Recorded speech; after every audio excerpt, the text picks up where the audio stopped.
Yes. Yeah. They've all been sent off to the to the temple for Anapanasati. I'm the cheerleader now. And once you see how high these old cheeks will go up into the air, you'll wonder whether they're fart powered or farce powered.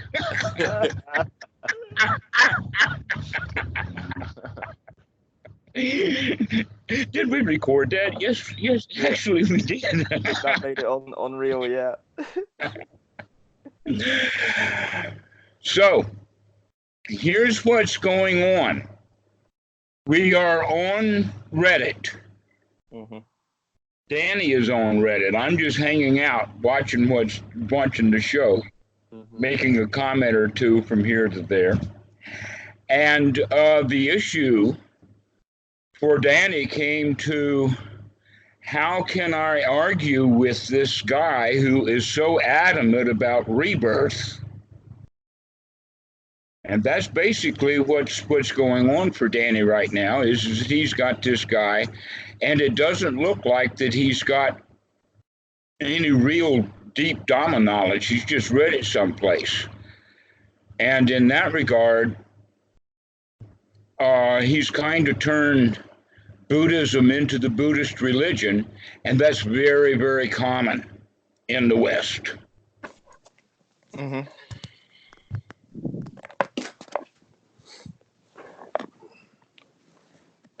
And so the last thing that was happening was he was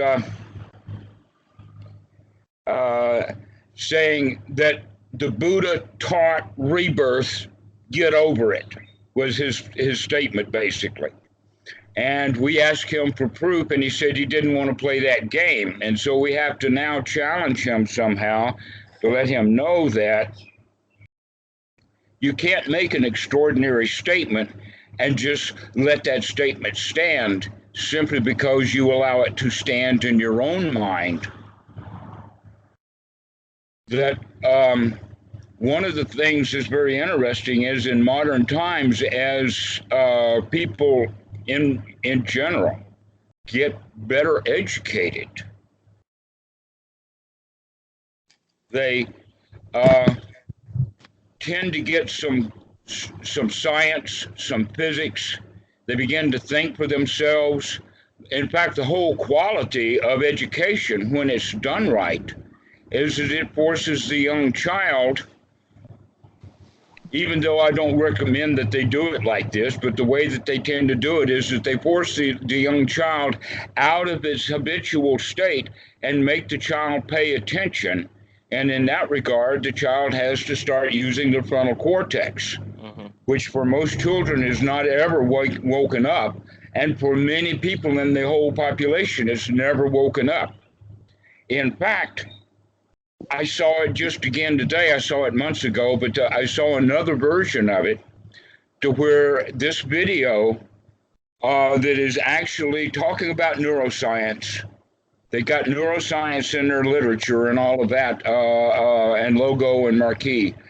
And what they're talking about is the differences in neuroscience between Democrats and Republicans in general. And they go right to the quick and say that the Republicans are afraid and can be taught fear because they're living in their Republican brain that we used to call the reptilian brain. But in honor of so many millions of people in the United States that have this kind of brain, because you see, the reptilian brain is different from the Republican brain, because the reptilian brain should be subservient to the frontal cortex, the really human part of our brain. But in fact, for millions of people in the United States, and I imagine that percentage is even higher in some other cultures, every individual does not think. What they do is they feel, and then they respond to that. What they're thinking, they can think, in fact, with the what we would call, lovingly, we can call it the monkey mind, or the mid-cortex that has language and all of that properties built in so that we can communicate in the language and we think of it and things like that. But the frontal cortex is used for deep insight, that we can see things. Mm-hmm. We can see the dots first off themselves, and then we can learn to connect the dots. Also discernment, right?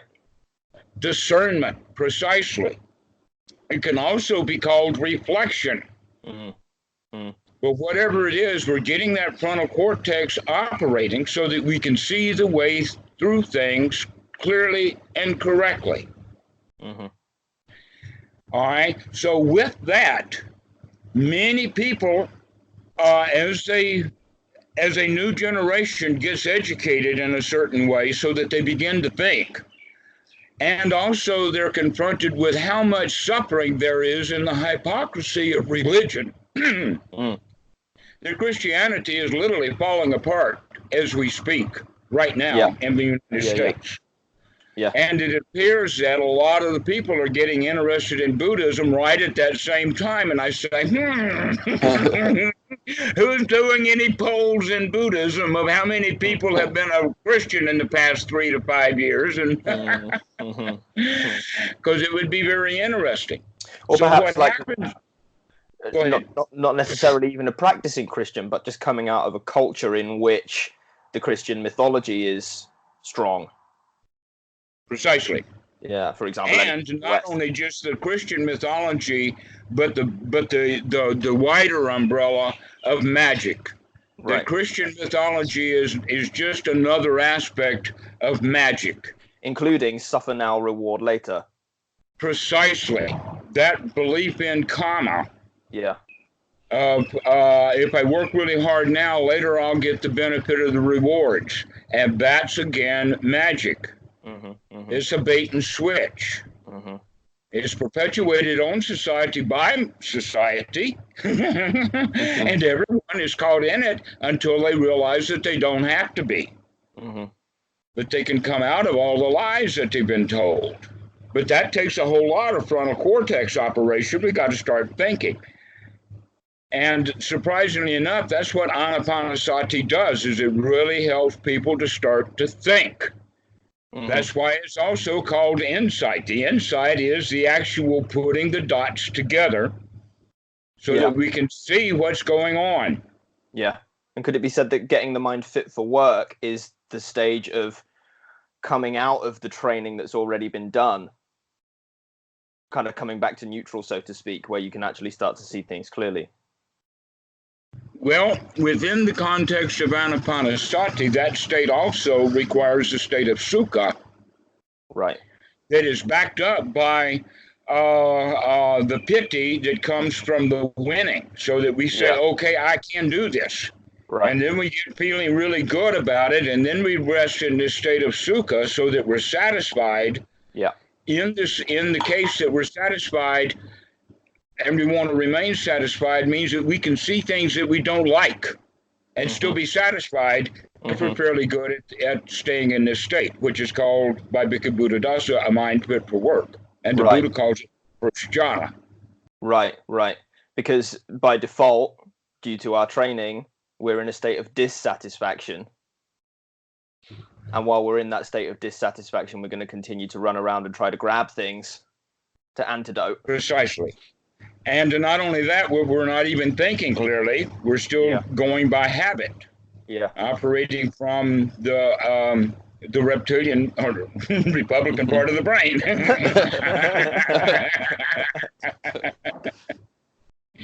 And by the way, England has a new prime minister of that same mentality. And literally all I've heard about it is England has a new prime minister. That's as interested as I get. Oh, wait a minute. They actually use the word prime minister? I think that's a stretch. I thought they said that England has a new Trump.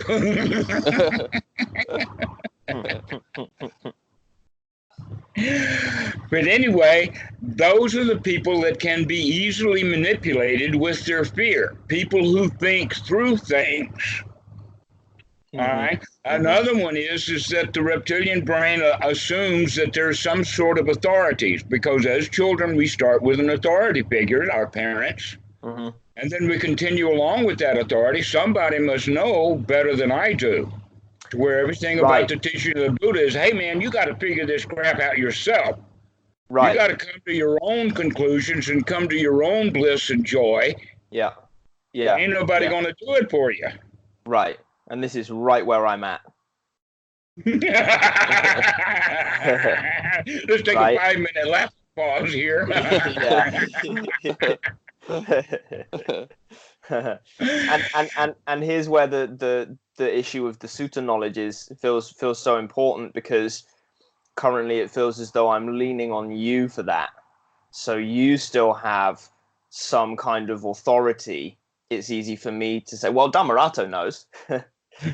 Well, I could come yes, but your then rather than tell someone else Dhammarato knows, you tell them, wait just a minute, and then you ask me, and I'll give you the sutta reference, and then you know it. yeah. As I said, that at about the time that Bhikkhu Buddhadasa died, I came to the conclusion, okay, it's time for me to delve into the suttas, even if I have to learn Pali to do it. Right. And in fact, the first big break was with Bhikkhu Bodhi's editing of the Majjhima Nikaya that came out in '96, I think. That was a windfall. I still have the first edition. Okay. And it was great. But the point is that when I was with Bhikkhu Buddhadasa, and he would talk, he would reference suttas. Sometimes I would try to write it down and other times like that. But the one thing that I knew is that he knew it. He knew those suttas. You can easily tell by listening to him in Thai, or you can actually see it in the books that are in the English language sometimes. Some of the stuff is just, the references are left out because the editors or the translators didn't know what they were doing. Right. But he was very fluent that way. And there was a very, very good reason for him to have been so fluent with the sutras, was because he was challenged from within the Sangha back in the 1930s as having taught the wrong thing, because there is a mixture within the Sangha. Not all of the Sangha is noble, and monks can actually be monks and be very, very high stationed. And still not know the noble Dhamma. I find that really hard to believe, but it's true. And so they did have a Sanghadisesa because people did not like the fact that he was teaching what he was teaching. Yeah, and do you think this is what our Reddit friend is referencing when he talks about Bhikkhu Buddhadasa's socio-political agenda? Yes, but he doesn't know the story. Yeah. He doesn't know the story. All he's got is hearsay, because the outcome of that Sanghadisesa was, in fact, much of it happened behind the scenes, to where the nobles who were on that panel set the ignobles down and explained everything to them and pointed out the sutras and all of that. The Bhikkhu Buddhadasa actually had quite a lot of time, and he was there with those suttas, and he knew what he was talking about. And these guys were just upset and unhappy because he wasn't teaching the way that they were teaching. And by the way they teach, they rely upon the way they teach in order to get big, beautiful temples in Bangkok built. And it's been known for centuries to be the city of Buddhist temples. And right at the center of that teaching, Rebirth. Precisely so. Why? Because if you add the teaching of rebirth, then what that does is that it postpones all of the work of getting the mind fit for work and then putting it to work and seeing what needs to be seen. We can postpone that to another life. We don't have to do it now. That's one of the disadvantages, is we can easily postpone the actual work that needs to be done. And by the way, we really don't want to do the work because it's terrifying. Right. It really is terrifying. Also, it will keep people going to work to acquire wealth so they can keep making donations to the temple. Precisely. Because you keep that old karma machine going. If you do good, you'll get good results. If you do bad, you'll do bad results. And the Buddha was very clear on it, that views like that will ripen in clinging. Ripens in clinging. And yet the noble right view is oh no, what we need to do instead of believe and then operate on the law of karma because we're trying to get a better rebirth. Is to investigate, investigate, investigate. That's what the Noble Right View is all about. And it's the wisdom that we develop through that investigation, not conclusions. We don't develop conclusions from the investigation. We develop wisdom, and part of the wisdom is to stay to that point of, not sure, let's take another close look at it. Right, which is the position from which I want to challenge our friend on Reddit. Hey, let's investigate together. Where is that word rebirth in the Pali? Yes, exactly. If we're going, and that's we can not only investigate the suttas, but the important investigation is the investigation on the inside that we learn how to do through anapanasati. Once we get that mind really fit for work and stay in that state of delightful sukha, we can begin to guard the mind in two ways. One of the ways to guard the mind is to keep unwholesome thoughts out. Thoughts about the past, thoughts about the future, thoughts about what I want. In fact, all of the hindrances, including doubt. And what is it that's worthy of paying attention? The Four Noble Truths, the Eightfold Noble Path, which is exactly what we're doing right now. We're doing right view, and we're doing right sati, and we're doing right effort, and we're doing right attitude. We're actually doing it. Let's watch what we're doing. Right. And so I hear the crux of the issue here. There's a fear around dropping doubt, because doubt brings with it a kind of safety. If I doubt things, then I don't have to commit one way or another, and so I avoid the possibility of being wrong. But precise. But if I can replace doubt with investigation and wisdom and discernment, because the fear is that dropping doubt could lead to ignorance. If I don't keep a skepticism about everything, then I may end up in ignorance. I'm right, you're wrong. Except for, what was that word that you used? Skepticism? Or skeptical? I want you to continue to be skeptical.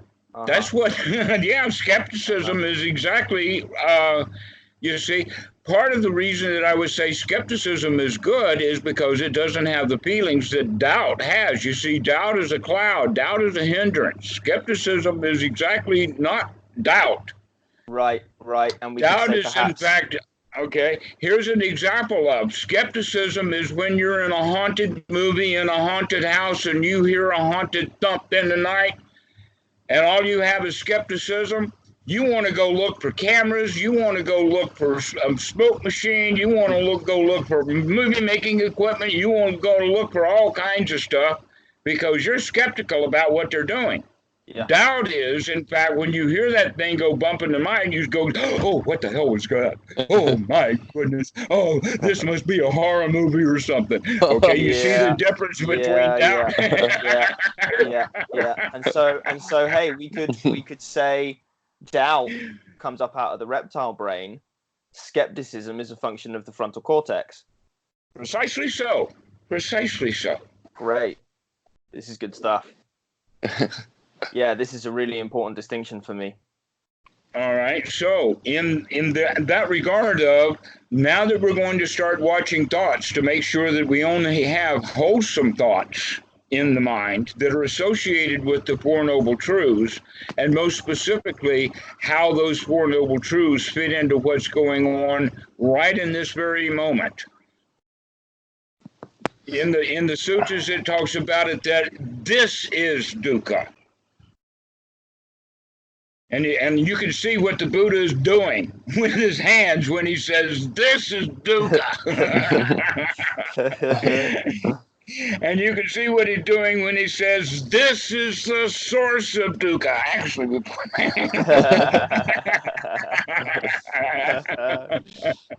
this is the cause of it.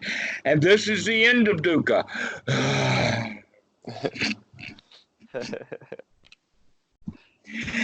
And the Eightfold Path, over and over and over again, right view, right sati, right attitude, brought about by right effort, right joyful effort, almost to the point of hilarious effort, gives us that big buzz of, wow, we can do this stuff. We're good at it. And that's the rapture that boils down then to, or settles into, complete sukha.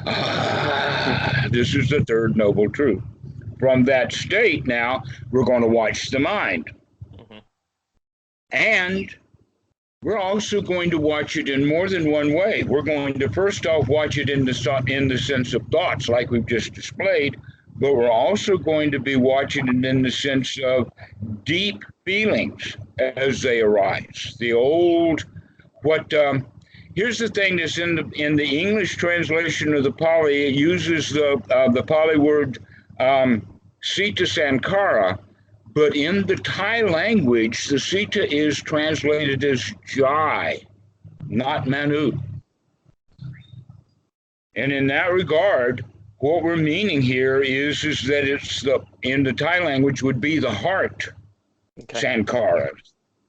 Right. Another way of talking about it is emotional sankaras, and we can also see how these emotional sankaras affect the body. So that as we're actually capable of tranquilizing the body, what that means in step 4 to tranquilize the body means that you've already got the emotional system pacified.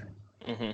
So that those chemicals are not racing into the body, keeping the body agitated. Yeah, but then also that when something does come up, it's coming up. It's not just part of a soup.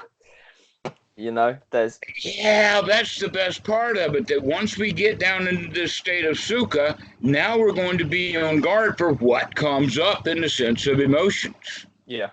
There will be a background for it.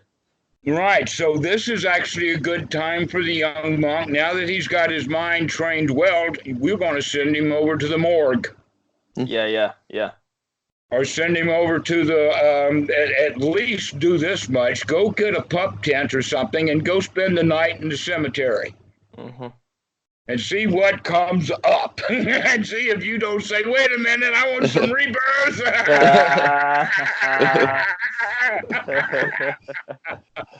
I'm going to die. Mummy. And go ahead.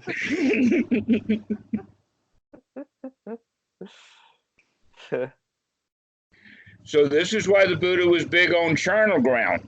Yeah. You send the monks over there to get them in touch with this deep, deep fears that we have about death. We're actually addressing directly the and actually rubbing his face in it, if not slapping his face. And the his here is the self-preservation instinct that we carry around. Mm-hmm. That which is afraid of death and will do anything to keep us out of danger. And now here we are intentionally putting ourselves in the face of danger. Going to the morgue. Let's do an autopsy. Doctor, while you're cutting that body open, can I come watch? I promise I won't touch anything and I won't barf.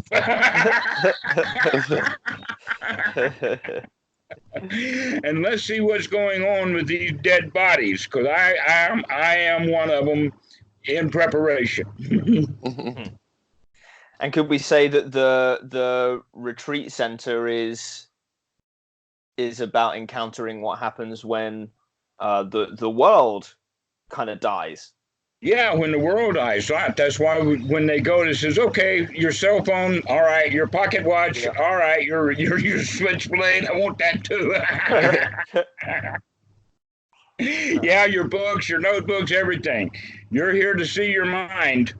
And look what you've been doing with the world so that you wouldn't have to look at it. Yeah. In fact, Kobe's over here now. Mm-hmm. This is his first day of the big heavy one. Watso and Moke. Oh dear.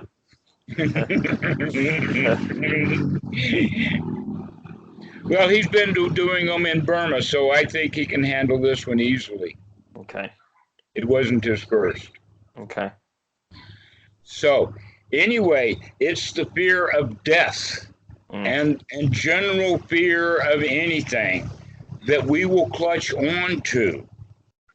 Can you imagine the people? First, I actually want to give a bit of history. According to Dhamma, that it's in the Rig Vedas that they have based it about 800 BC is when this business about the law of karma and rebirth came up, with the Brahmins trying to protect themselves from a competition of whatever variety. And so they said, oh, we are Brahmins, we are born Brahmins, we are better than you. We're the priest. You can't go do umi doomy gabi gabi rah rah sis boom ba on your door. Only we can do that. Because we were born Brahmins and you weren't, which meant we were good in the past. Yeah. And if you're good now, one day you can be a Brahmin too. Be a Brahmin too. You see that story. So that's where it all got started. And it looks like that though it had already arrived in the Mediterranean, in the sense of about 300 BC is when they have a major explosion of mummies. Before 300 BC, only royalty would be mummified. But about 300 BC, all of a sudden, everybody that's got enough money gets mummified. Yeah.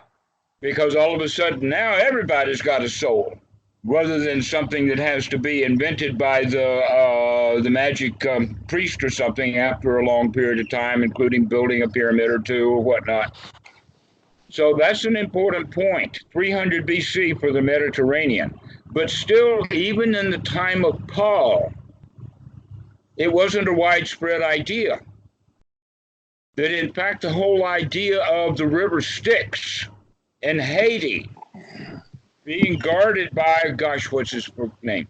It was the land of the dead, not hell where you get tortured.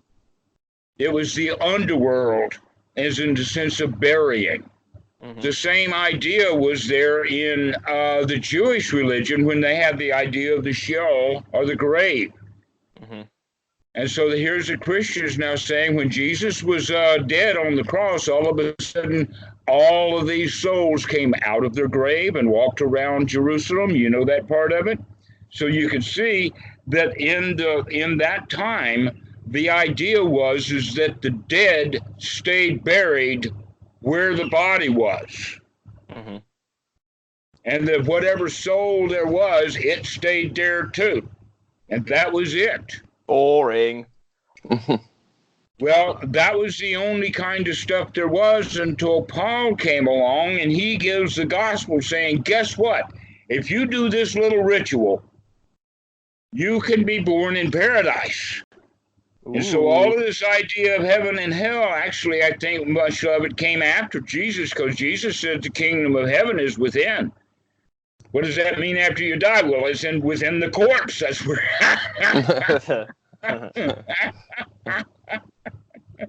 ain't gone up into the sky anywhere. But because of the confusion between the Greek religions and other religions of the time, see, everybody believes anything. It's all mixed together. Western Buddhism is a curious mixture. You can't even define it because in different places and in different ways is affected by different other religions. I'm listening. Okay, so things wind up being a grand mess. And none of them, either in purity or in combination with any of the other teachings, none of them are liberating. And one of the things that is missing is correct practice. Sure. But in fact, what's really all about is it doesn't even matter what anybody teaches. It doesn't even matter whether people believe in rebirth or not, if they can practice correctly. Right. The whole point of it is, of looking at it, though, as the Buddha was looking at it, he would say, oh, but if you do believe in rebirth, then that will become a hindrance to your practice. And in fact, everything about rebirth has to do with past and future. The Buddha is all about right here now. If we're not even supposed to dabble in what happened on the cell phone last week, what's this carrying life after life out of the deep, dark past? What's all of this about anyway, you know? Yeah. Yeah. But somehow or another, all of that belief system got added to it. And here's how that happened. After the Buddha declared what he did, he had a vast number of people who would come to join him. And he did it in a sneaky way. He did it in two sneaky ways, in fact. One of the sneaky ways was that he would convert whoever it was who was the big religious leader in a particular area, so that when he came to be a student of the Buddha, everybody who was a student of that guy also, by nature, would become a student of the Buddha. The next trick was, we could talk about it in the sense of pacing and leading. Now, Bandler and Grinder in NLP figured out about NLP, neuro-linguistic programming. They're doing neurology just like the Buddha was. He was just better at it. But they did the same thing. They wound up understanding this concept of meeting the patient where they were in that mentality system, and then leave it and see if the patient will follow along. If not, go back and join them in their mentality. And then after a while, and you establish that they really trust you, then you begin to tell them something new. And that was exactly the way that the Buddha taught, and that's exactly the way that you see the sutras aligned. And the interesting thing is that the modern day monks still use that technique. Sure. So that they can speak out of both sides of their mouth and enjoy doing it. So that the Dalai Lama will talk about rebirth to the people who are asking questions about rebirth, and he will talk about ain't no such thing to those who are ready to hear there ain't no such thing. Because they don't want to alienate the audience. Right. Here on Reddit, I'm not sure that that's the best plan. I think a little alienation is already happening. This is at the level of challenge. Because, in fact, that's what would happen inside the Wat. In fact, you could see that with that Sangha Dessessa within Bhikkhu Buddhadasa, that the monks actually do challenge each other. Right. On Dhamma knowledge. To make sure that they know what they're talking about. That Bhikkhu Buddhadasa did that with me in public. For your benefit. For my benefit, right. He says, you come up here and you teach, and you tell them the Four Noble Truths, and I'm listening. Yes,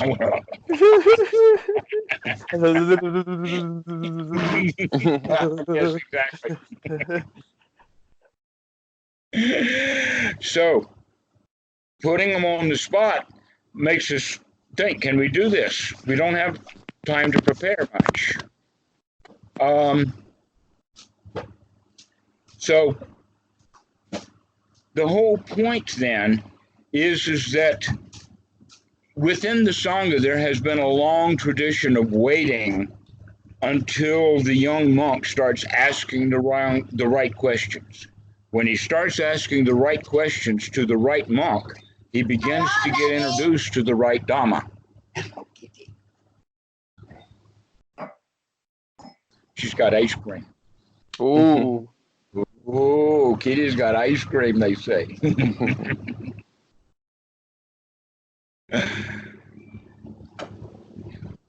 But Bhikkhu Buddhadasa decided that it was time to open it up.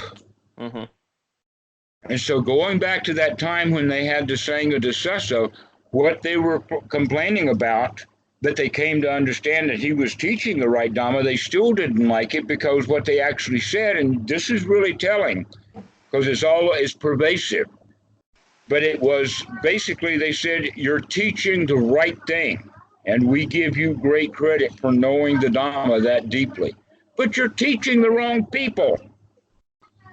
You're teaching the very people that we want to build our new buildings. and if they recognize there's no self, we don't have to think. They're not going to build that building. They're not trying to do any rebirth kind of stuff.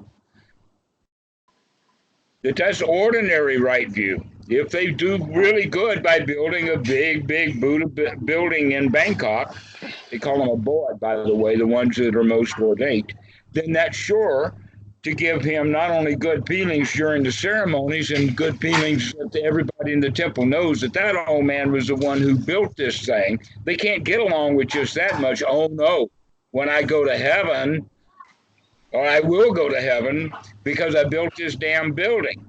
Mm-hmm. Then he gets on his deathbed and he says, wait a minute, I'm still afraid of death.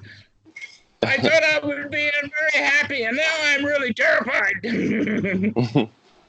Let me take the temple with me. Yeah, let me take the temple with me. I'll keep that. Take me to the temple. Yeah. Get me to the church on time, right?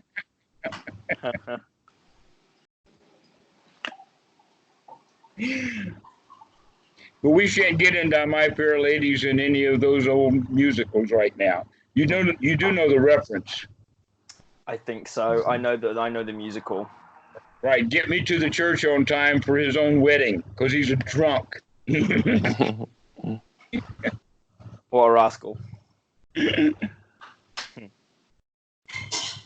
So that's the whole point then, is that people who believe in rebirth, the doubts will eventually creep up on them. And if they're let us say, if there comes an occasion when they get close to death, and that comes and manifests itself in a really big way, let us say as they're getting older, it could happen in the 70s or 60s or whatever, but then they get over that illness and they live for another 20 years. That next 20 years can be a real hell for some of them. I know my grandmother was like that. Right. She lived to be at the age of 102, and she was terrified to die. Damn. That sucks. Because she stopped going to church when she was too old to go to church. So she hadn't been to church in 20 years. By the time she was 70, she quit going to church. And now, by the time she's 90, she says, wait a minute, I can't go now. I can't get enough. And you would not believe how many preachers had been in her house during that last 10 years. And how many times she sent checks to Billy Graham. To reach for some kind of comfort, right? To try to give herself some kind of comfort because she was scared to death. She really wasn't a Christian inside. If she was truly a Christian, she said, come get me, Jesus, come get me. I'm ready to go home. They don't do that. No Christians at a funeral. No Christians at a funeral, no. Everybody's sad and nobody's happy. It's because of the fear of death. And what we do with Anapanasati is that we start examining those feelings directly. To not try to base them on anything. When that fear comes up, let's experience that fear. Let's breathe into it, check it out, see what's happening. Note it well, and let it pass, because it will. But if you start thinking about the very things that started that stuff up, you're going to turn yourself into misery. Dhammarato's grandmother. Yes, exactly. People get really, really afraid to death. And people who are very, very adamant about the Buddha taught rebirth, the Buddha taught rebirth, the Buddha taught rebirth. The question is then, well, what practice would that guy have? Right. What's he going to practice? What practice would the Buddha recommend if he were teaching rebirth? He would recommend. He would recommend gaining merit. Mm-hmm. And you're not going to gain much merit when you're sat on your ass investigating your feelings, right? You need to be out giving money to the temple. All right. Now here's a question: if he did, in fact, say that there was rebirth and did teach merit making as the solution to the problem, then how is that different from the Brahmins that he converted to Buddhism? And what did he convert them from? And what did he convert them to? Right. Where's the difference? Yeah, where's the difference? Now, here's one of the things that, even though we've been talking about it and making a lot of jokes out of it, these feelings that are associated with fear are really, really big deals for people. Mm-hmm. It drives some people's lives. And that you had already worked with this, Danny, but now you're coming back to it for a redo. It's almost like after we clean out the wound and then put some antiseptic in it and all of that kind of stuff and then wrap it up. Some doctors will unwrap it a week or two later and then open that wound again just to make sure. Yeah. I love the phrase digging up a seed to see if it's still growing. Yes.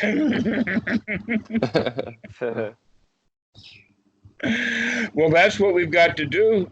That's what we're doing here is we're digging that stuff up. Let's take another look at it. Let's make sure that we understand that if we can learn to deal with and manage really, really deep, almost terrifying feelings of death. I mean, what is worse than death? Torture. All right. Let's say this way. If you had a choice of dying or getting tortured and lived through it, and then going back home and seeing your family, which would you choose? Yeah, good point.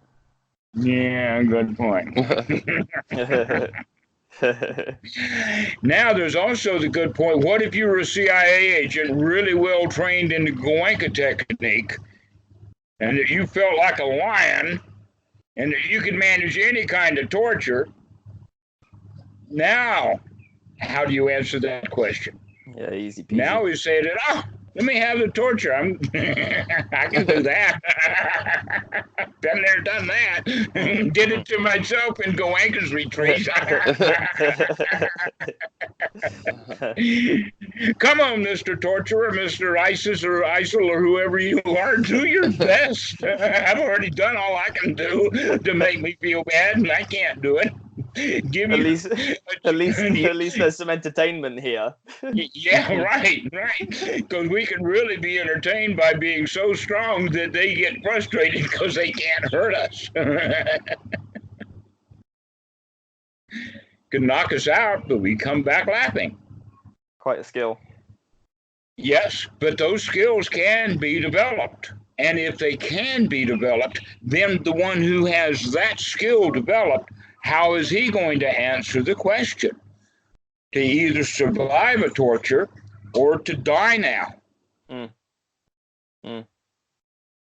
if he can survive, and if he can handle the torturing, then it doesn't matter whether the death is from the torturing or whether they just kill him outright because they're tired of trying to torture him out of the information. They know they're not going to get anything out of this guy. Bang!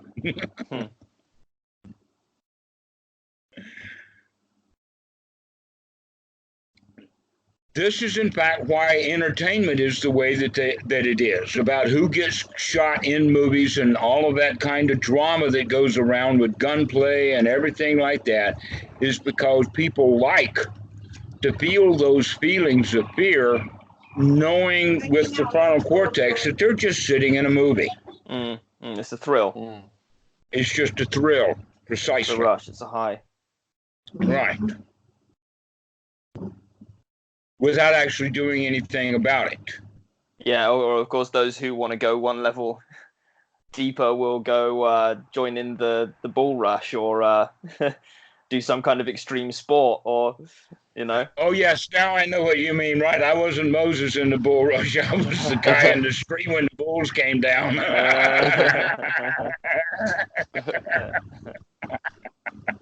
Gotcha. Right. That's right. We do that. And look at all the extreme sports that people do looking for the thrill. And much of it has to do with the thrill of success. And look at all of the expensive equipment that they have. I mean, some thrills will cost you $100,000 if you're not watching where you're going, and maybe piss off an entire crew of mechanics because you just destroyed their baby. Yeah. Because you're not watching where you're going. That's what race car racing is really all about. It's the skill of paying attention. Oh, I see. Yeah, sure. Yeah, it's intense concentration, those F1 drivers. Mm-hmm. Yeah. I wouldn't use it concentration, though. You know I'm an enemy of that English language word. I'll slap it around every time you bring it up. No, this is really mindfulness. This is not concentration. Okay. This is sati. Yeah, paying attention, right. paying attention, paying attention, paying attention. Right. Right, because if they were concentrated on one corner, they wouldn't be able to see the next. They wouldn't see anything else, right? Yeah. If they were concentrated, that old lady comes out in the road, she's dead meat. If he's paying attention, she comes out on the road. He already saw her climbing out. Yeah. Before she got out on the road. In that regard, concentration, dangerous. Sati, that's the stuff that keeps people alive, even though they're out doing really stupid things like racing cars. And I know how stupid that is. Boy, that's why ever.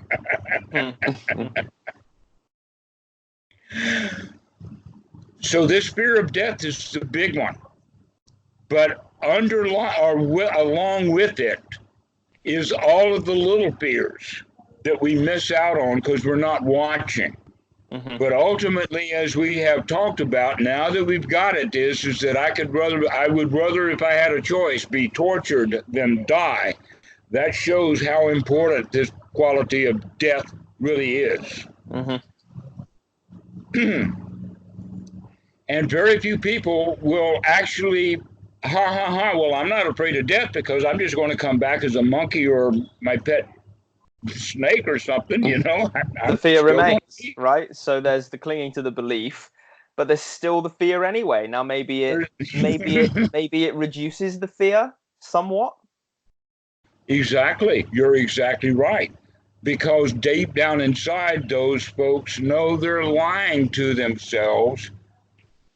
Just like my grandmother knew that Christianity, eventually they were lying to her all about it, and she's still terrified. Now, here's something about my own mom. You know, she's, 97 this year. A couple of years ago, we were discussing with her about her own funeral. I mean, I do that kind of topic raising, you know. And she says something brilliant. She says, I don't care. I'm not going to be there. I'm going to be dead. And she said, and I said, Mama, you have been listening to some of the conversations we've had for the past 25 years. You really have been listening. Right. And so she's got a completely different attitude than her own mom did. Mm-hmm. Simply because she's capable of waking up to recognize there is no reason to be afraid of death. Who actually knows anything? No one knows anything. But believing in a soul or a self that's permanent or everlasting, and we can think of it, by the way, there's two different kinds, even in the Brahman system. They call it eternal and semi-eternal. Okay. And what they mean by semi-eternal is persistent. And it's persistent enough that we don't have to worry about it right now. That if it does die, it's going to be way off sometime. So we can think of our own universe as persistent, is not eternal. Right. But it is semi-eternal because some of the things they know is going to happen some the number is big enough to have 40 zeros on it years after now. Insane. Right, when the black holes will start to fall apart. Incomprehensible lengths of time. Yeah, but not infinite. No. So eternalism has the quality of it's always going to be here, forever. In fact, they use that word eternalism, but they had no concept as we have of infinite. So when you see the word infinite in the suttas, you can recognize that the monk who wrote that does not know the definition of infinite mathematically, and it's inappropriate to use it in regard to what happened 2,500 years ago. Because they had no concept of infinite, but they did have the concept of eternal, and recognized that most of the stuff was actually semi-eternal. That any object that's in the universe is going to morph and change eventually into something completely different or nothing at all. But that the system is going to be there forever.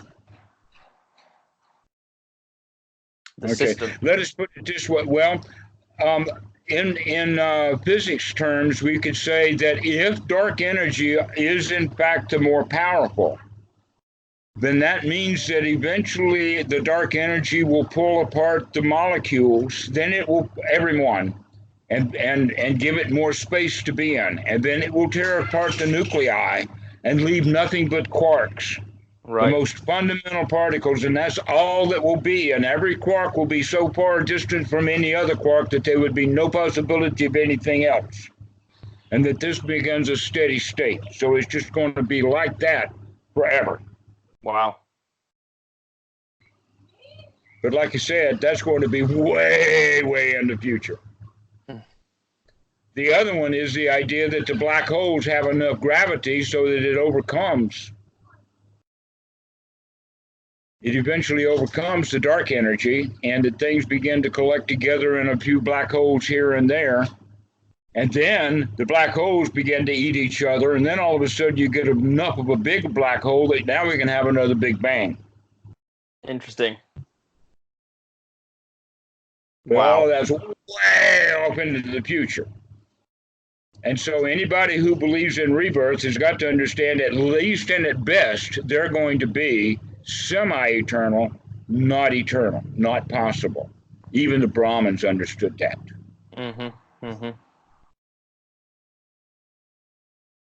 But they still want it to be that eternal. In other words, what we mean by semi-eternal then is anything that's strong enough to survive death.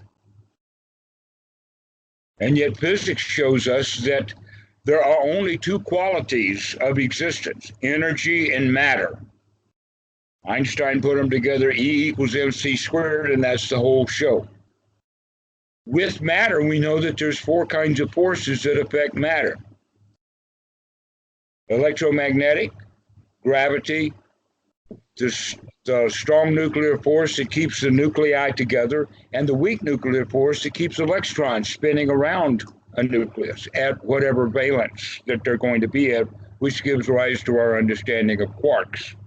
Okay. With that, we then start adding those things together, and eventually we get up to the position of biology, where we get DNA and that kind of stuff. But in nowhere in any of that physical stuff is anything permanent. Yeah. Water, not permanent. So how can DNA be permanent? In fact, when this body gets eaten by that worm is the DNA, and that worm is that worm's DNA, not this DNA.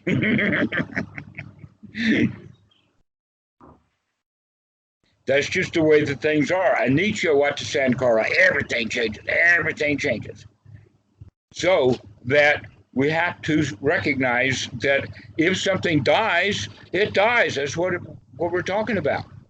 Now there is one of the things in the funeral chant that I've told you about. Anicca vata sankara upatawa yudamino epajetawa nerojante tesa vipassano sukho.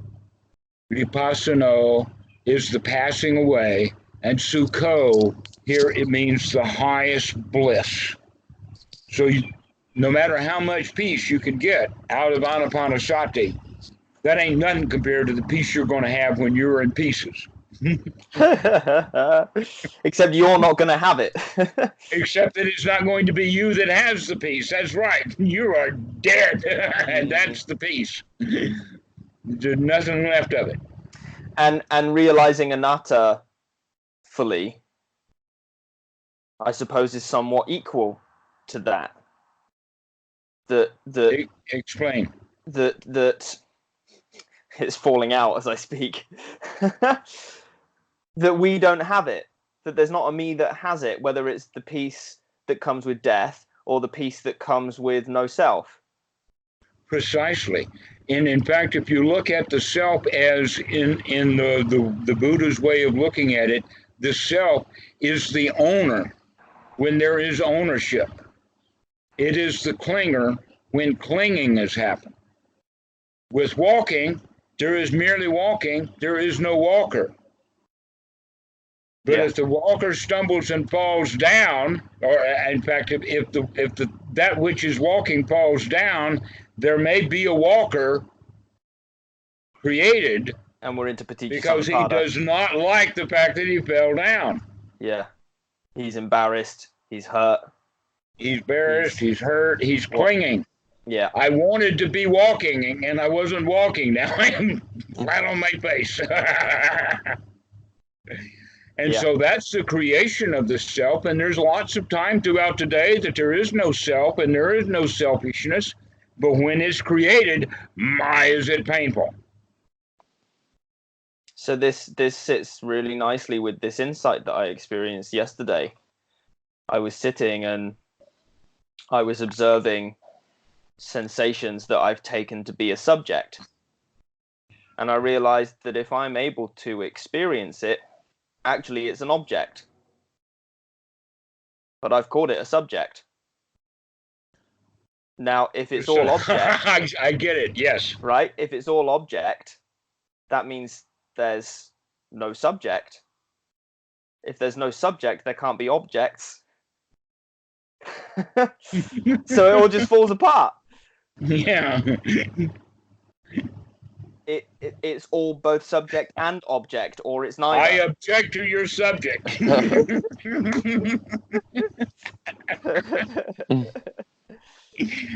Change of definition there, yes, I know. You're right. What the whole word about object and subject has to do with the quality of which direction you're looking from. Yeah. Which means a position. Right. Which means a point of view. Right. And when we have right, noble view, we can see that, oh, these are just two viewpoints. Yeah. Which you did. Right. So you had an awakening of right view, precisely so. Yeah.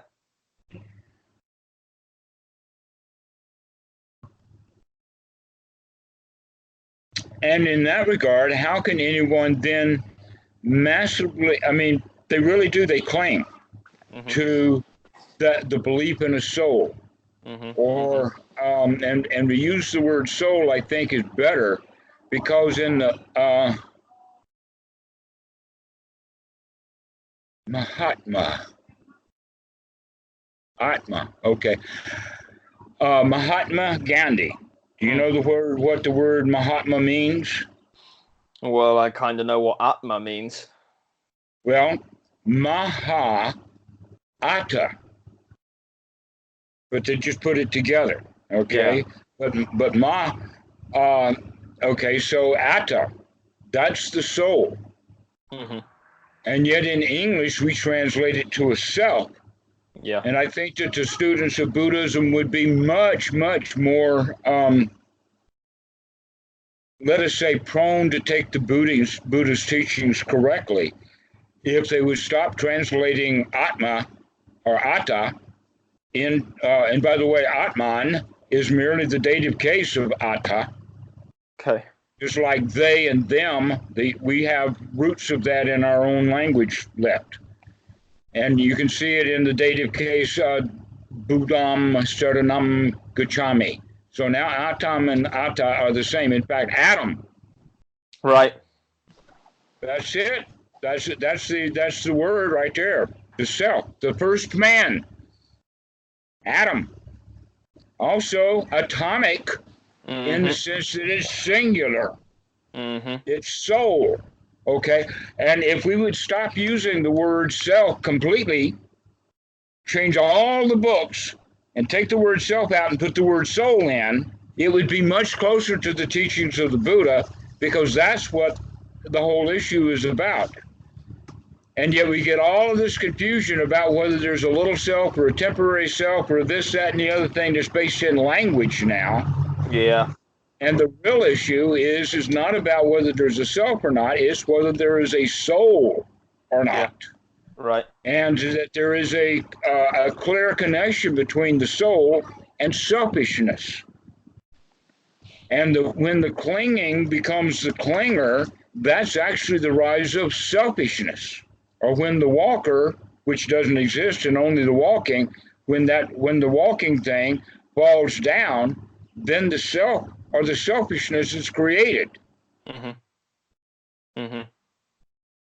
And so if we would use the word soul, that would be fairly easy for people who were coming out of Christianity and said, yeah, there ain't no soul. Let's get on to the right practice. Now let's ready for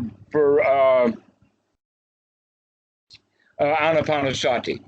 But when they say, oh, is there a self or not, everybody is automatically confused, especially when you've got these folks running around screaming, the Buddha taught rebirth, the Buddha taught rebirth. Now everyone's confused because it just came out of a magical system.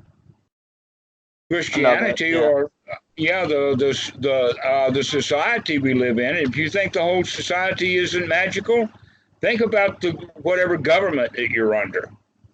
Isn't there a lot of magical things in that? Sure. Like the government is good, or we need a government, or this, that, and the other thing. Or how about religion or education? Is everything about education good? How about big business? So when we have this GREB or this GREB, we recognize that all of the major components of our society lives in a magical world. Oh, currency. And it's based in our currency, exactly. The only reason why the US dollar is worth anything is because people believe in that magic. Yeah, yeah. Land ownership.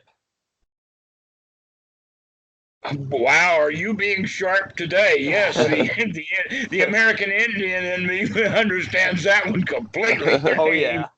White robbers who come steal land, and you didn't even steal it from us because we don't own it. You just slaughtered us. You just literally removed us. Precisely. Put a flag in the ground. So yes, all of this is based upon greed and ignorance. And so, in fact, what I'm talking about in this second noble truth, greed, ill will, and delusion, the delusion is magic. The belief that things are there that are not there is just merely magical thinking. And so we come out of an entire society and an environment that's magical, so it would be quite easy for people to pick up the fact that the teachings of the Buddha are also magical. Right. Well, it seems they're exchanging something magical for something slightly less magical, Yeah. That makes sense for people to go in that direction, but the Buddha says, oh no, why would you cling to anything? If something, in fact, like in the sutta that I sent you a while back, the sutta number 22, the simile of the snake, I think, yeah. And in there is when he is saying, if something were permanent, everlasting, substantial, then it would be worthwhile to adhere and cling to that, wouldn't it? And the monk said, oh yeah. And he says, okay, but monks, can you think of anything that is substantial? And then he goes to the juggler and says, do you know of any doctrine of the soul that is substantial enough that it's worth clinging to? In other words, you can think of it in our context of, do you believe in the Christian soul? How about the Muslim soul? How about the Jewish soul? Or how about the soul that the Hindus have? Or maybe it's a Buddhist soul with rebirth. But I can't honestly, for most people, see that they can easily tell the distinction between reincarnation and rebirth. I know precisely what it is because I read the sutta. And am I right in thinking that rebirth is what's there in Paticca? Rebirth is the guy that falls over and he creates a self that wanted to be over and walking. over and over again. Yeah, That's what the part of the rebirth is not a soul that's reborn in a new body. Yeah. It's a bad attitude that's reborn in the mind. Yeah. Yeah. Where reincarnation is that Hindu idea that there is a soul who's going to be reborn as a rat or a king. Exactly. Or a Brahman, or to sutta heavens, or in one of the many worlds, hell worlds, or the other one I like is the Preta, which is the hungry ghost. Mm-hmm. And the hungry ghost is best understood to be like a balloon, in the sense that a balloon has a very, very small hole for the mouth, and it's really big and empty inside. And so no matter how hard it sucks, it cannot, because the mouth is so small that no matter how hard it sucks, it cannot get enough inside to feel full. And so it constantly sucks. And the Western concept of a ghost is similar to that, in the sense that the ghost is lost and wandering around. Well, why would he wander around? He's looking for something. He's constantly hungry. Well, if you think of that, wow, people are born as hungry ghosts all the time. I've seen many people who are just constantly hungry, no matter what they get. Oh, that's Zuckerman, Donald Trump. Nobody gets enough. Can't get no satisfaction. Yeah, well, even your regular guy, you know. Yeah, Rod Stewart, for instance, he can't get no satisfaction. That's our whole setup. Go and suffer in order to acquire wealth, in order to get things that will quench your thirst. Tanha. Exactly. And it doesn't. Yeah. It just exercises that thirst machine more and more so that I want more and more. I get a good little feeling for a short time, and now I want that feeling back again. And if I got that good feeling by ripping somebody off and getting their money, then I'm going to go find somebody else to rip off and get their money too, so I can feel good. Yeah. Of course, you need more and more people to rip off. Because if you just kept ripping off, right? I mean, now look how many people Donald Trump is ripping off. I mean, wow. Yeah, he's nailing it. And still, he can't get no satisfaction. Because you need to constantly be reaching a new level, right? So you're ripping off a few hundred folks, and that affords you a certain amount of things and experiences, and then that becomes normal. You become used to it, so you need to find a few thousand people to rip off. And then you get used to that. Before you know it, you're the president of the United States. Until you start looking closely at what's going on. Okay, so now as a bit of review, we've talked about, in fact, two ways. One is the intelligent way, the intellectual way, those who have had enough training in school to understand modern physics. And anyone who understands modern physics knows that it's not possible to have a soul, because a soul requires many things. One thing it requires is a huge amount of information associated with it. For instance, if all of the worms have a soul, because you can become a worm, and I assume you don't lose your soul if you become wormish, then that means that the worms have souls too. Well, how many souls then are there?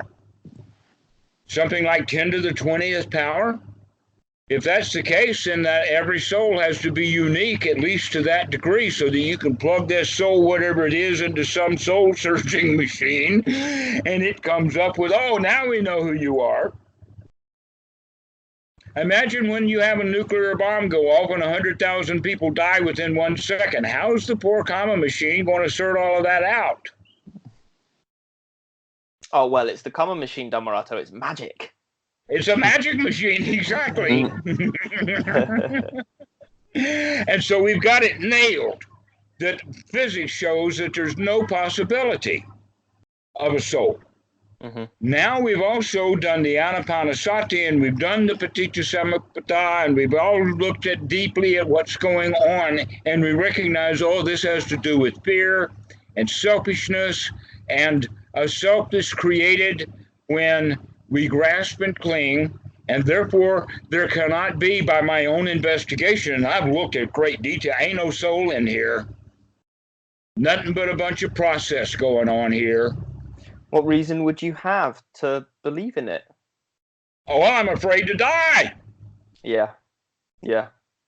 That's what reason we have to believe in a soul, is that we need something magical that's going to last so that I can feel good now.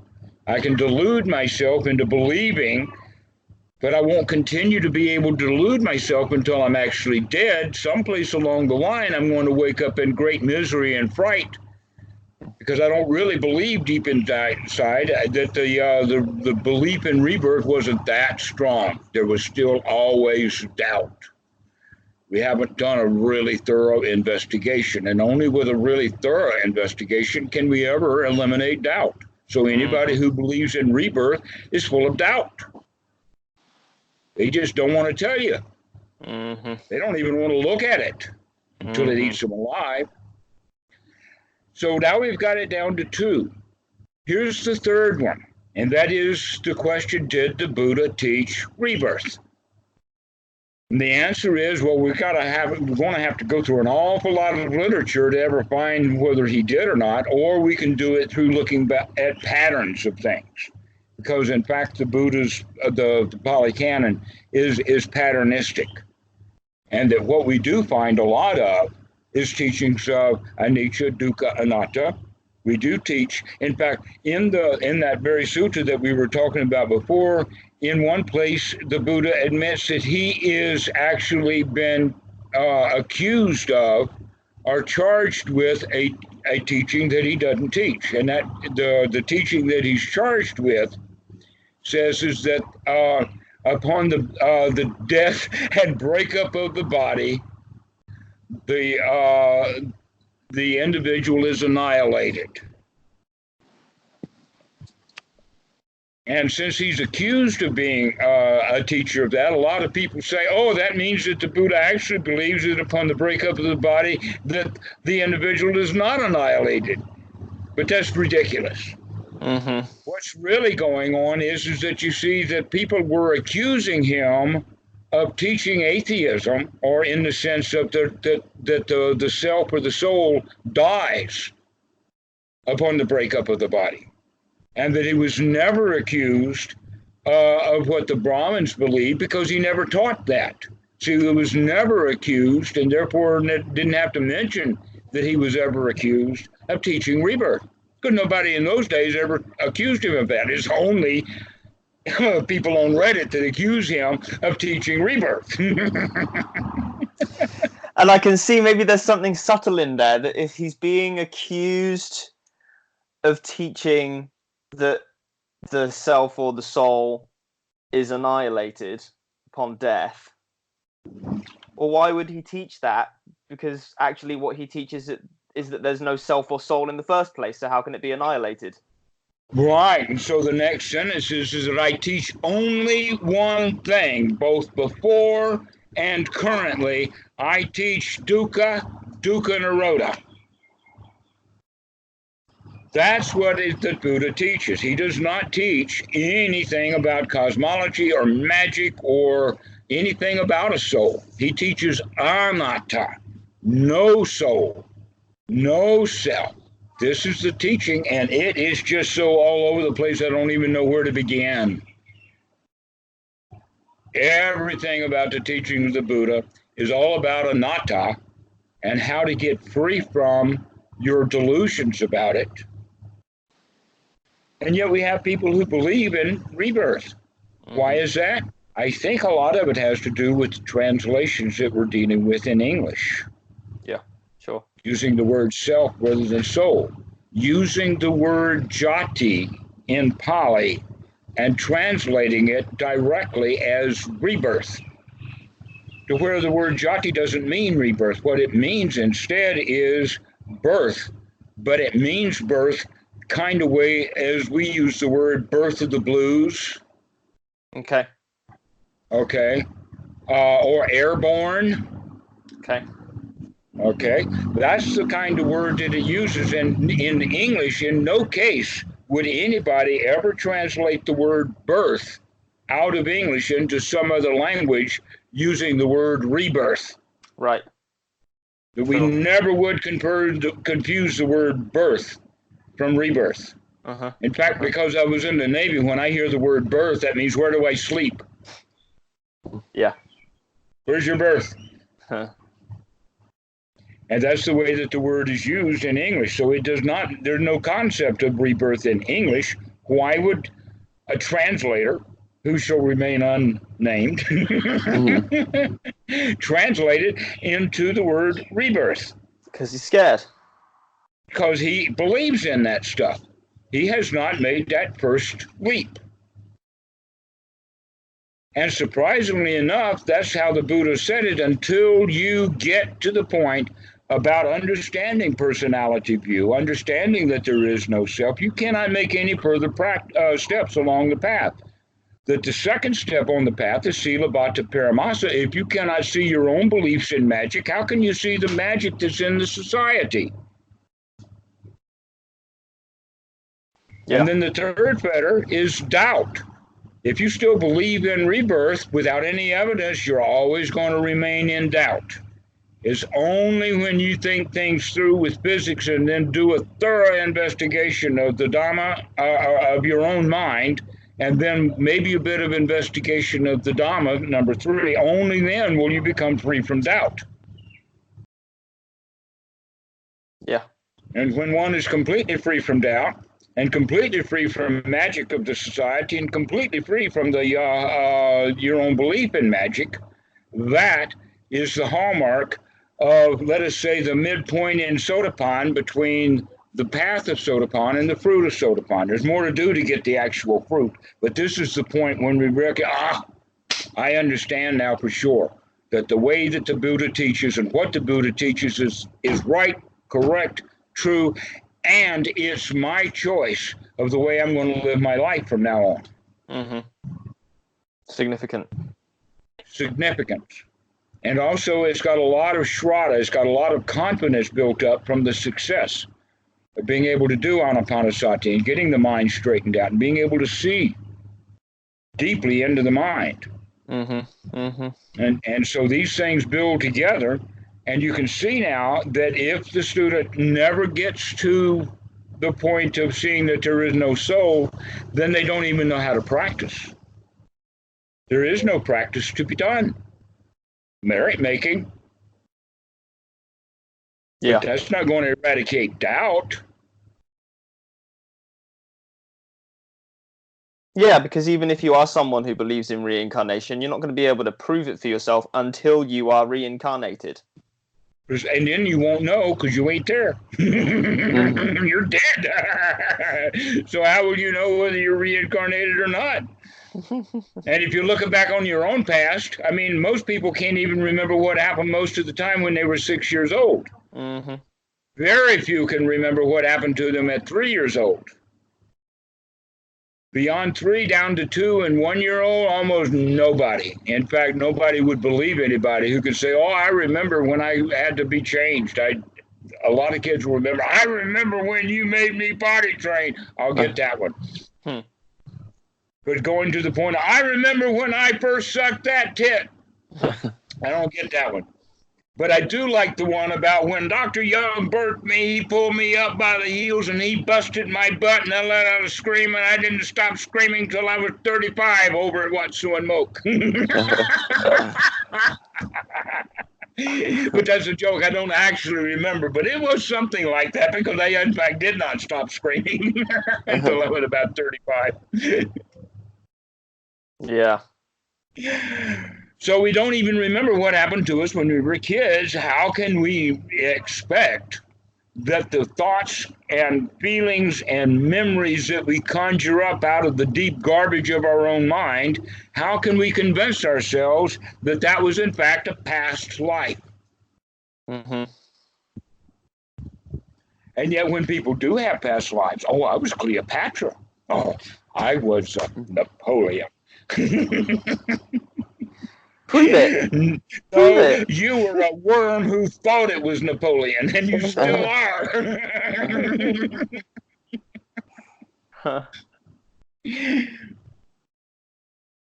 And when people have meditation experiences in India, where I was, they want to know all about it.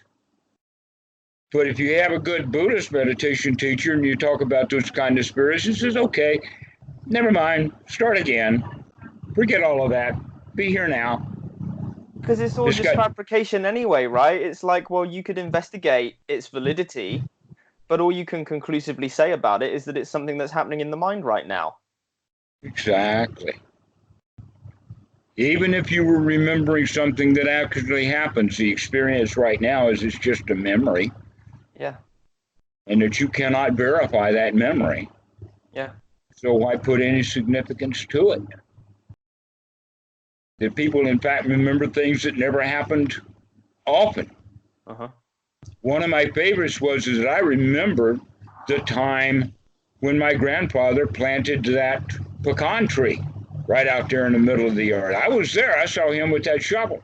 And my mom pointed out to me that that pecan tree was planted before you were born, and you do not remember Grandpa planting it.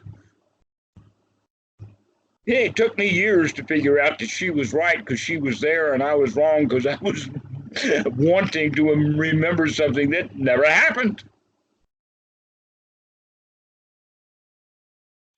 That in fact, during those years, I started to check a lot with her to see if she remembered what I remembered happened.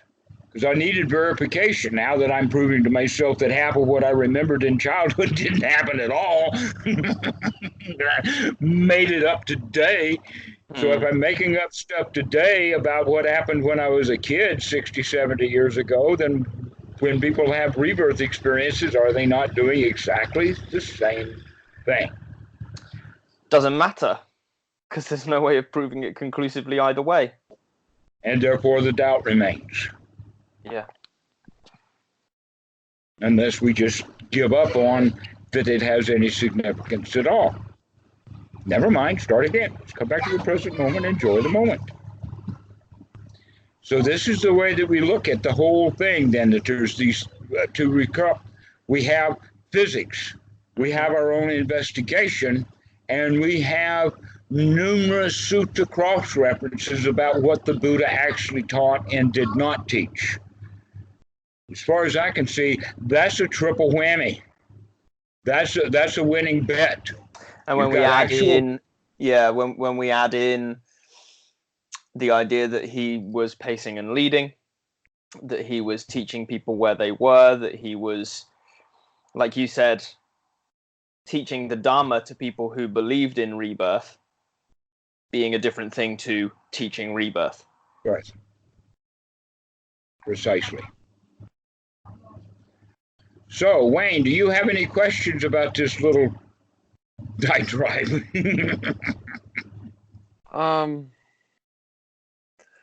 Yeah, I guess there's one sutta where the Buddha talks about remembering past lives. Is that taken out of context? Yes, it is. Okay. Precisely what we're talking about here is the 3 watches of the night. Mm-hmm. Thanks for reminding me. The first watch of the night is that he's remembering, and he's talking about a number that winds up being 100,000. Mm-hmm.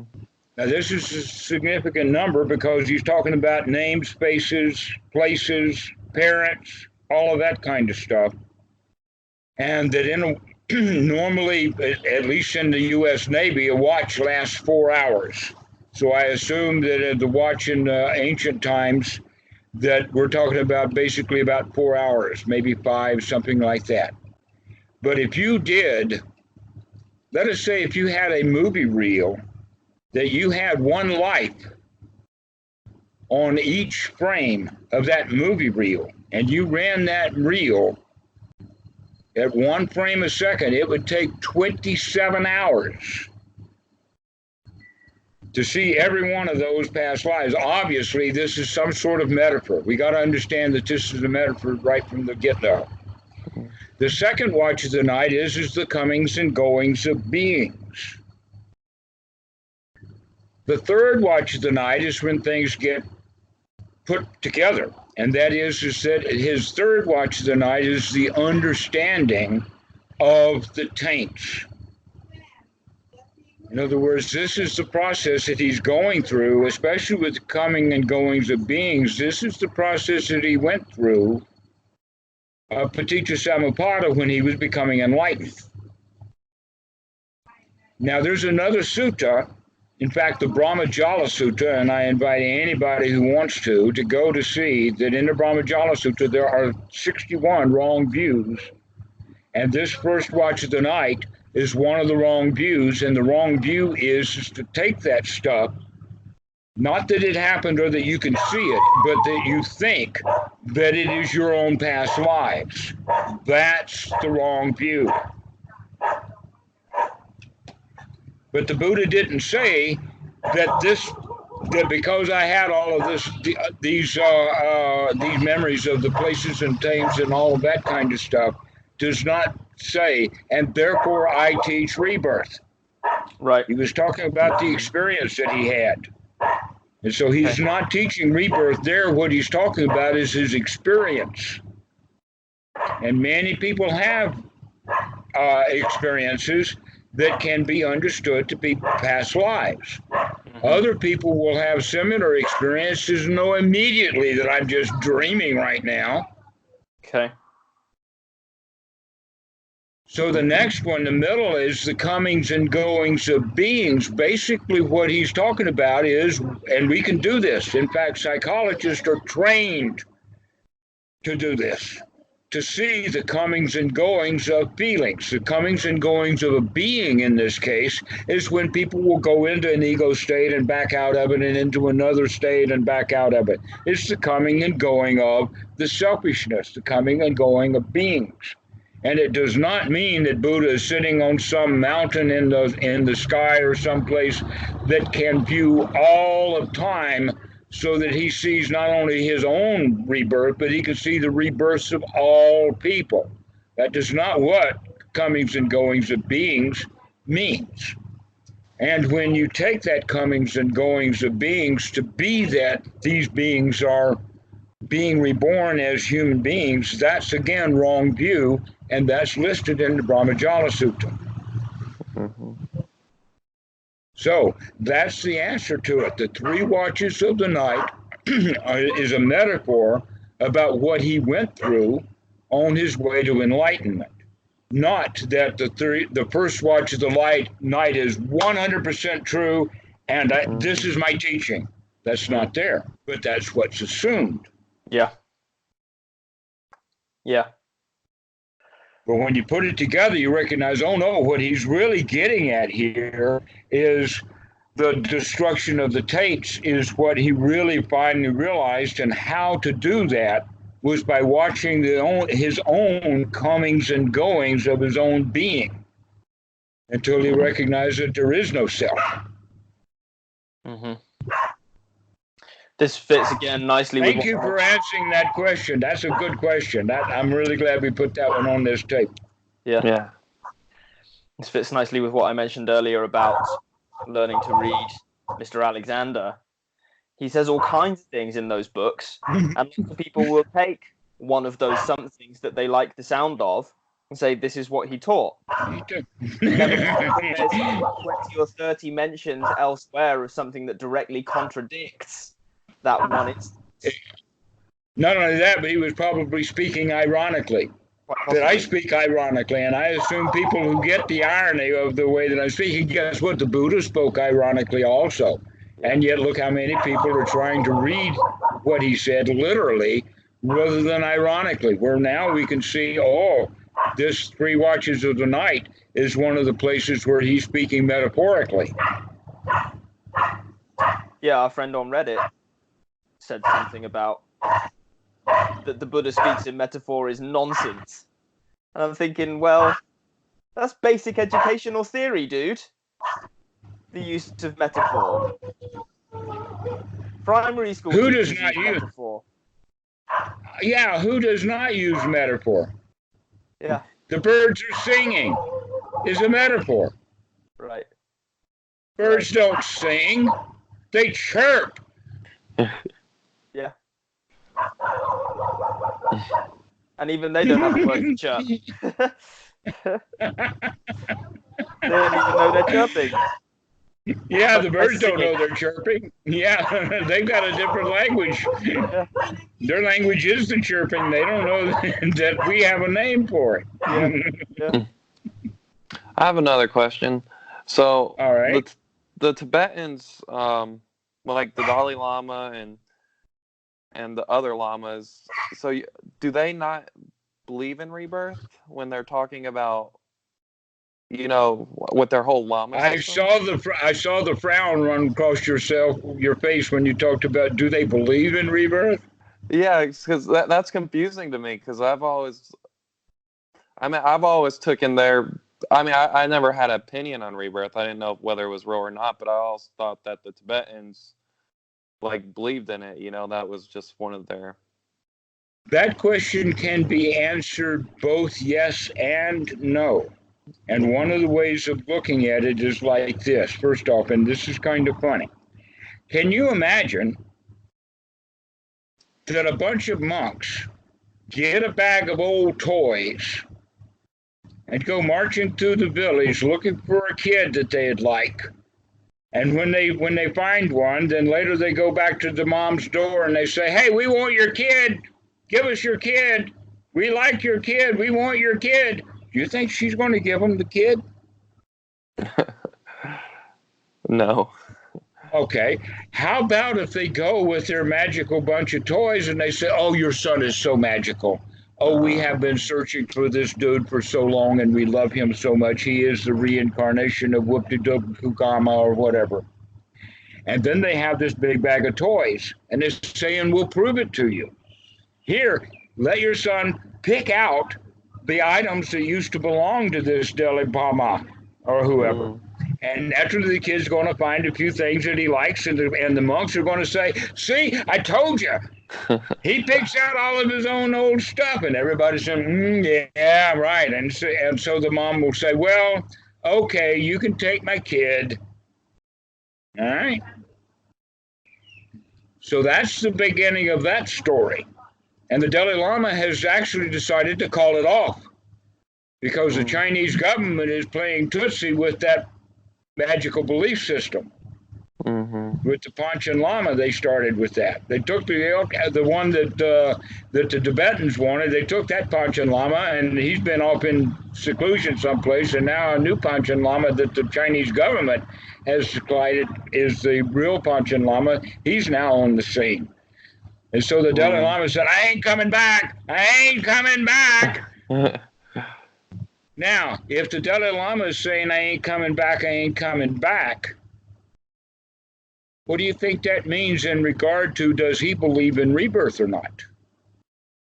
If he believed in rebirth, how could he make a statement, "I ain't coming back"? But if he knows it ain't true, then he's telling the truth.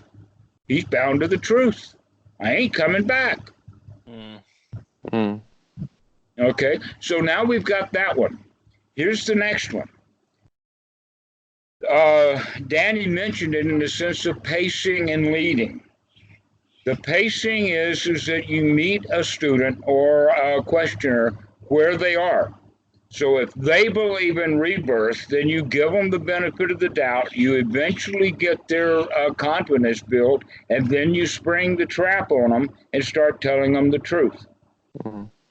The Dalai Lama is quite excellent at this, and I can show you both places to where it was actually filmed or recorded. And the first one was when this was when things were kind of new and nobody knew him very much in the West, and yet there was already people coming and doing interviews and that kind of stuff. And so the guy asked a question that assumed rebirth was true, and the Dalai Lama then gave him an answer that shows that the Dalai Lama agrees with him, and that's what the Dalai Lama is known for now for all of these years later. But there are also times when he's been talking to other monks or in fact, there was a time when a group of physicists were there to talk about physics. And he just joined right in with them. He didn't disagree with anything they'd have to say. Then there's another group that come on psychology and neuroscience, and he just joins right in with that model too. This is known that the way that the monks operate, when they are noble, they will meet people where they are. Because it's the best way to teach. Because it's a really, and sometimes it's the only way, because any Right. other way, you can't tell people they're wrong from the scratch. You got to start matching where they are and then bringing them along. And it's been that way for all of these literally 2,500 years, because to tell the truth right out loud has always, up until modern times, been quite dangerous. It is possible that that guy who says the Buddha teaches rebirth, get over it, I wonder what he's got in his hand. And is he trying to locate somebody? Because he can put, I mean, it's dangerous. At one time, atheism was dangerous. Yeah. Okay, but times Definitely. have changed now, and this is what Bhikkhu Buddhadasa decided was it's time for the nobles to come out of the closet. And he declared that in the 1930s, and this is exactly what Achan Po and I have been talking about for the past at least 5 years, about how I'm going to be teaching the Dhamma on the internet. Is by not matching people where they are, because we don't have that chance. The students who come and contact me have actually got to be ready for the Noble Dhamma, and I've found hundreds of people who are. And because they're ready for the Noble Dhamma, they get the Noble Dhamma right from the get-go. We don't pussyfoot around. We don't grab them by whatever cave that they're hidden in and yank them out of it. We wait until they come out of the cave, and now they'll make good students. Just like you. You already did not believe in rebirth, or you would have been all upset about everything that I've said. And believe me, there's a lot of Westerners who would get really upset to hear this talk. Sure. Until they listened to the whole thing and got through it and recognized that, wait a minute, there is way too much evidence in the direction of reality, and very little or no evidence towards the magic. Yeah.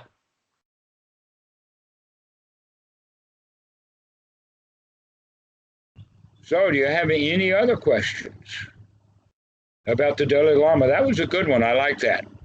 The Dalai Lama is noble. Well, that was always confusing to me. So, like, with the, because I feel like the Dalai Lama is wise. So, I hold him in the highest regard. Yeah. I put him right up there with other very famous, well-known students of Bhikkhu Buddhadasa. Right up there with Ajahn Chah. Right up there with Thich Nhat Hanh. He fits right into that very high-quality group of students. Yeah. But, you explained it well. That clarified a lot for me.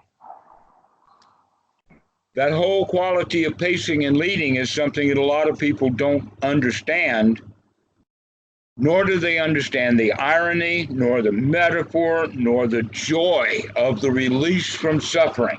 They don't get any of that, and so they wind up wanting everything to be literal. Yeah. And in fact, you could say that's actually part of what's caused Christianity to fall apart, is because people just started to not take the Bible literally, because taking it literally just causes way too much trouble. In the old days, they didn't have that. Basically, they took the Catholic Church word for it for centuries. And then when Gutenberg came by and started printing the Bible, it caused such a mess. You probably heard about it. It's called the 100 Years' War. Maybe 100 million people died. Yeah. Just hamburger alone.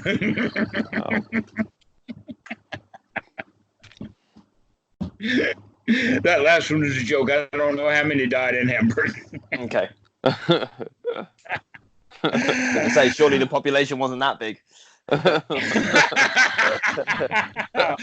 One would wonder if there were that many people in Europe left. Yeah. But that was that whole argument was what started the United States. Right. The Mayflower and the Pilgrims and all of that kind of stuff was due to religious persecution. Mm-hmm. You got to believe my way, see? And so in that regard, nobles coming by, I mean, you can imagine you see 15 different religions out there fighting, and we woke up and say you're all wrong. Guess who's they're going to attack next? They're going to stop fighting each other. They're going to come after us.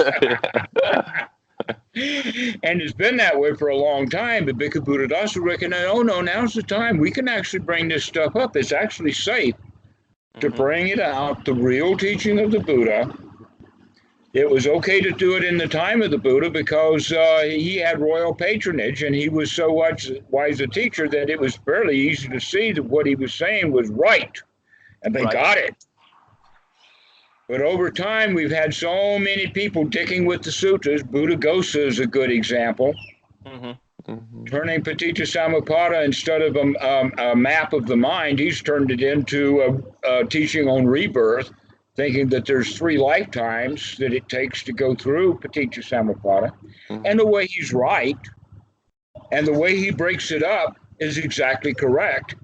But ours, it takes 3 lifetimes, the immediate past, the immediate present, and the immediate future. That's our 3 lives. And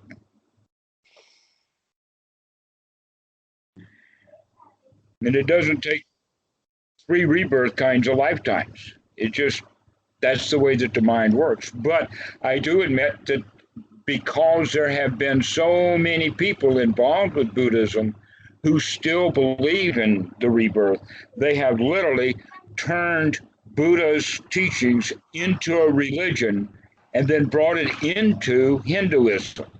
So that in fact, the Buddhist religion is part of Hinduism in the way that the Hindus think. That's how they can accept Buddhism now. But 700 years ago, they would do anything to get rid of it because it was much more noble then.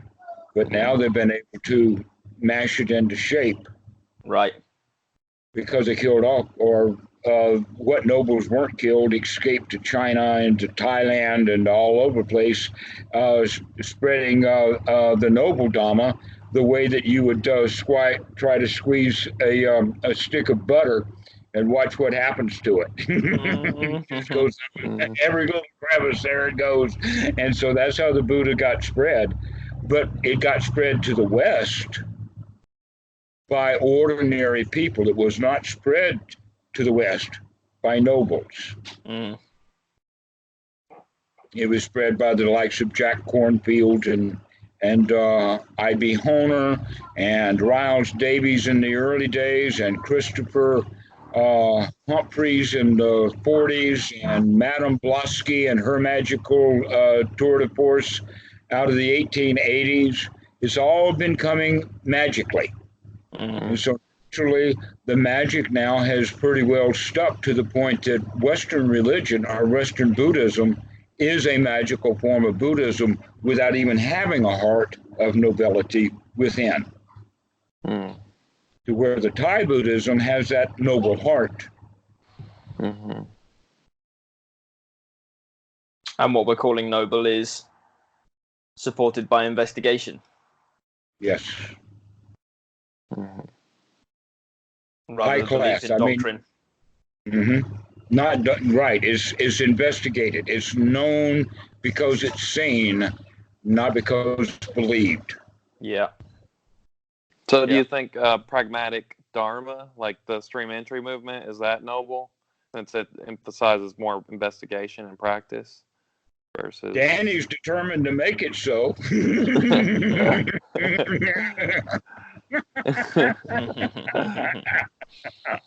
Awesome.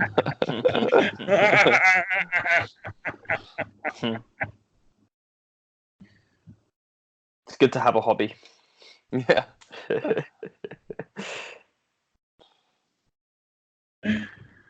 Well, great. This has been a really good talk. It's getting long now, coming towards an hour and a half so far. So we'll actually, no, it's close to 2 hours now. So, anything before we wrap up? Not from me. No. Nope. Okay. Well, it's good to be satisfied. Yeah. Go tell Mick Jagger all about it.